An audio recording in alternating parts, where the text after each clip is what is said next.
te puta e te tera, pene turu. Hamana I whateitei hia e te ari, aorera I iauhia e more te tai. E imuria e te ienei mo parau, wa whaarahei mai ra te ar I rau ahatueru, ia hamana a hame tata, e ati atata, e wa whateitei era iana.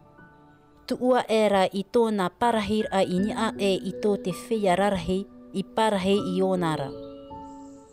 Wa pian e hora te mautawini atu au te ari, te parhei te uputa te ari I rarora, e wa whaatura ia hamana.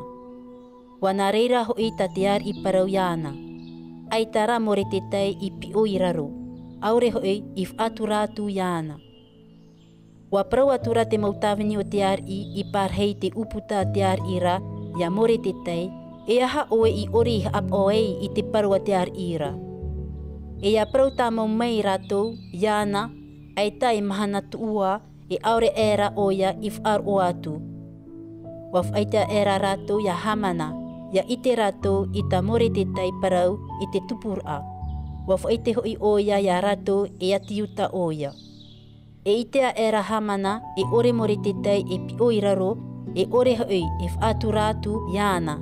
I roa era hamana I te riri. Wahawaha turara hamana, ia rave ia more te te ana era.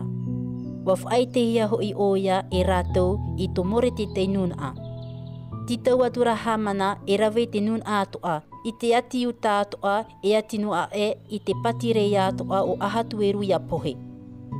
E ta era e te marama matamua, oia hoi te maramara ia nitana, I te matheti hoi ahuru e mapiti, o te ar ira o ahatueru, wat ui hora rātou I te pura, oia te terero nei, I mua ia hamana, I te ramahana, I te ramahana, I te ramarama, I te ramarama, e tā era e te ahuru mapiti o te marama, oia te maramara o atara.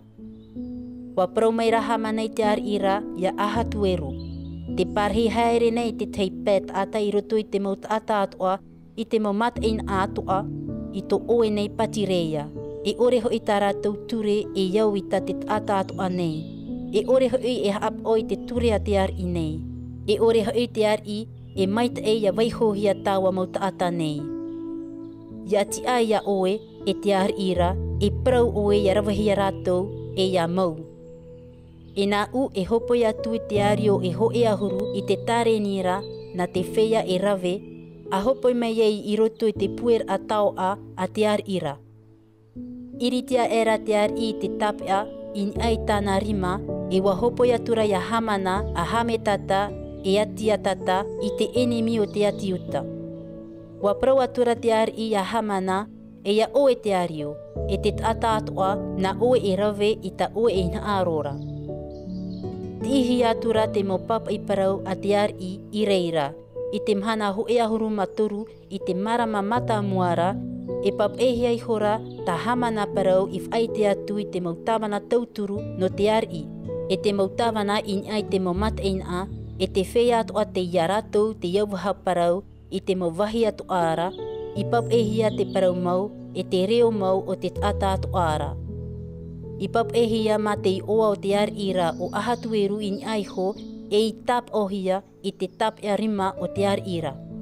E hapono hia tura tāua mau reta ara e te whea hopo I reta I te maumata ina atoa o te ar ira, e taparahi, e ia pohe, e ia mauroa te mauati uta atoa o te api, e o te ipaari, I te tamari, e te vaine, I te mhana hoe, I te mhana hoe ahuru matoru, I te marama hoe ahuru mapitira, oia te maramara o atara, e rawe hoi te tau ara, e tau a. O te huru ia o tau ature I papaehi ara, ia whai te haerehia I te maumata ina, e te ata atu ara, e whai neine rātou ia I neine I taua mhanara. Rewa an e atura taua mau ve ara, I ru I te parau a te ar ira, e whai te hia era taua paraura, I te whare o te ar ira I tutana. Parhei hora te ar I, raua o hamana, e inui te weina, area taua oirera o tutana, war ohia ia I te ahoaho.